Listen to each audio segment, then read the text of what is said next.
Watu wengi wanashangaa kwa nini hawaheshimiki, lakini siri ni kwamba thamani haitafutwi, inatengenezwa kwa mbinu ambazo watu dhaifu wanaogopa kuzitumia. Leo nakupa mbinu 6 hatari zitakazofanya jamii ikutazame kama dhahabu ndani ya muda mfupi. Na mbinu ya 4 itabadili kabisa jinsi watu wanavyokuchukulia kuanzia leo.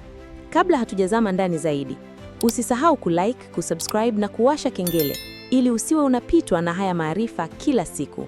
Mbinu ya kwanza, sheria ya uhaba, the law of scarcity. Thamani ya kitu chochote duniani inapanda pale kinapokuwa adimu. Fikiria dhahabu na mchanga. Kwa nini dhahabu ni ghali? Kwa sababu haipatikani kila mahali. Binadamu tunafanya kosa kubwa la kuwa available muda wote. Ukipigiwa simu unapokea faster. Ukiitwa kijiweni unafika. Ukiombwa msaada hata kama huna muda unajilazimisha. Hii inaitwa psychological availability. Unapokuwa mtu wa kupatikana kirahisi, ubongo wa watu wengine unaanza kukuweka kwenye kundi la vitu vya kawaida. Ili kuongeza thamani yako haraka, anza kuwa adimu. Usijibu message ndani ya sekunde moja. Usikubali kila mwaliko wa mtoko. Ruhusu watu wa miss uwepo wako. Unapopotea kidogo, watu wanaanza kujiuliza yuko wapi? Na hapo ndipo thamani yako inapoanza kupanda. Hii sio maringo, ni saikolojia ya soko la binadamu. Mbinu ya pili, ukimya wa kimkakati, strategic silence. Hii mbinu ni hatari kwa sababu inawapa watu wengine hofu ya kutokukujua, fear of the unknown. Watu wenye thamani ndogo huwa wanaongea sana ili kujieleza au kutaka kukubalika. Lakini watu wenye thamani kubwa wanajua kuwa maneno ni kama pesa, usiyatumie hovyo. Katika kikao au mazungumzo, kuwa mtu wa mwisho kuongea. Sikiliza zaidi ya unavyozungumza. Robert Greene kwenye kitabu cha 48 Laws of Power anasema, always say less than necessary. Unapoongea kidogo, unajenga taswira ya mtu mwenye busara na siri. Pia inakuepusha kusema mambo ya kijinga ambayo yangeweza kushusha hadhi yako. Kumbuka, simba hamfukuzi kila mnyama anayepita mbele yake. Anakaa kimya, anatazama na anashambulia kwa wakati. Ukimya wako ni silaha ya heshima. Mbinu ya 3, mrundikano wa ujuzi, skill stacking. Hii ndio mbinu itakayokufanya uwe unreplaceable, mtu asiyeweza kubadilishwa. Ulimwengu wa sasa hauhitaji mtu mwenye ujuzi mmoja tu. Kama wewe ni muhasibu, wapo muhasibu milioni 1. Lakini kama wewe ni muhasibu unaijua data analysis, unaijua public speaking na unaijua digital marketing, thamani yako inapanda mara 10. Skill stacking ni sanaa ya kuchanganya ujuzi 2 au 3 adimu ambayo ikikutana ndani ya mtu mmoja inatengeneza superhuman. Usiridhike na cheti chako kimoja. Tafuta ujuzi msaidizi, complementary skills. Mtu mwenye ujuzi wa kipekee haombi heshima. Heshima inamfuata kwa sababu yeye ndiye mwenye suluhisho ambalo wengine hawana. Huu ndio uwekezaji hatari zaidi unaoweza kufanya kwenye thamani yako binafsi. Mbinu ya 4, mipaka isiyo na huruma, ruthless boundaries. Hii ndiyo point niliyokuambia itakushtua.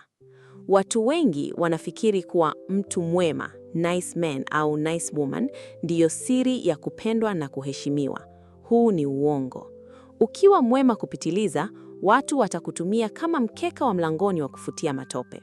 Kuongeza thamani haraka kunahitaji uwe na mipaka isiyo na huruma. Jifunze kusema hapana bila kutoa maelezo marefu. Kama mtu anakuomba hela na huna au hutaki kutoa, sema hapana, kwa sasa siwezi.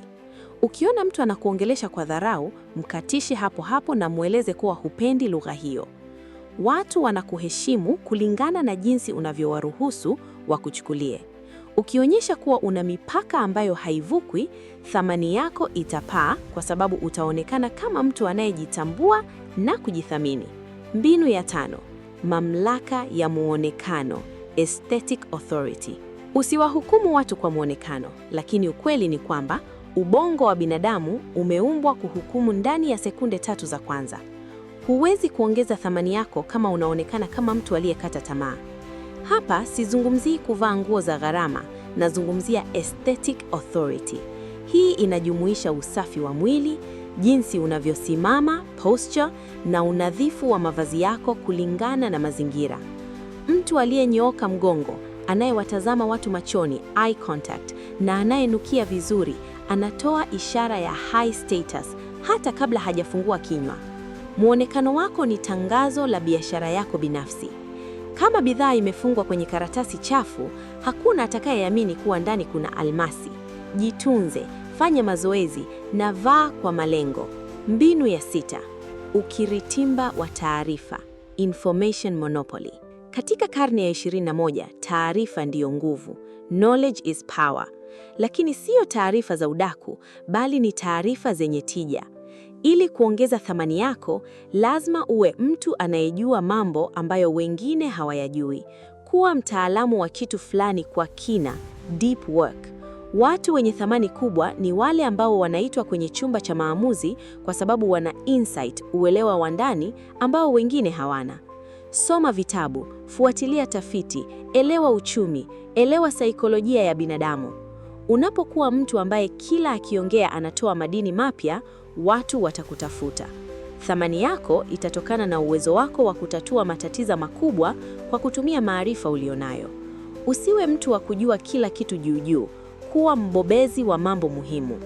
Mbinu hizi 6 sio za kila mtu, ni za wale tu walio tayari kuacha kuwa wa kawaida na kuanza kuishi maisha ya thamani ya juu. Kumbuka, dunia haikupi unachostahili, inakupa kile ulichonacho mkononi na jinsi unavyojiuza. Kama video hii imekufungua macho, hakikisha una like na kucomment ni mbinu gani utaanza kuifanyia kazi leo. Asante kwa kutazama, tukutane kwenye video ijayo. Peace.